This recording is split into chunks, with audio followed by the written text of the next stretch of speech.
రోడ్డుపై ప్రయాణించేటప్పుడు వాహనదారులు జాగ్రత్తగా వ్యవహరించాలి. ప్రమాదం ఎటు నుంచి ఏ రూపంలో దూసుకు వస్తుందో తెలియదు. అయినా కొందరు నిర్లక్ష్యంగా వ్యవహరిస్తూ ప్రమాదాల్ని కొని తెచ్చుకుంటారు. అందుకు ఉదాహరణే ఈ వీడియో. ఇందులో ఓ జంట పిల్లవాడిని స్కూటీ ఫుట్ రెస్ట్ పై నిలబెట్టి ప్రయాణిస్తున్నారు. నెట్టింట వైరల్ అవుతున్న ఈ వీడియో చూసిన నెటిజన్లు ఓ రేంజ్లో ఫైర్ అవుతున్నారు.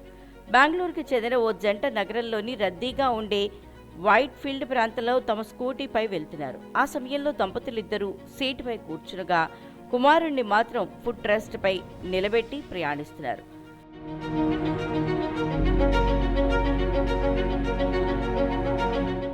రద్దీ రహదారిపై రాత్రి సమయంలో వారు ప్రమాదకరంగా ప్రయాణిస్తూ కనిపించారు. అటుగా వెళ్తున్న స్థానికులు అది చూసి వీడియో తీసి సోషల్ మీడియాలో పోస్ట్ చేశారు. ప్రస్తుతం ఈ వీడియో వైరల్గా మారింది. వీడియో చూసిన నెటిజన్లు దంపతులపై తీవ్ర స్థాయిలో మండిపడుతున్నారు. కుమారుడి పట్ల నిర్లక్ష్యంగా వ్యవహరిస్తున్న ఆ మహిళను కఠినంగా శిక్షించాలంటూ కామెంట్స్ చేస్తున్నారు. మరికొందరేమో ఘటనపై చర్యలు తీసుకోవాలంటూ బెంగళూరు ట్రాఫిక్ పోలీసులను కోరుతున్నారు. మరోవైపు ఈ వీడియోపై బెంగళూరు ట్రాఫిక్ పోలీసులు కూడా స్పందించారు. ఘటనపై చర్యలు తీసుకుంటామని తెలిపారు.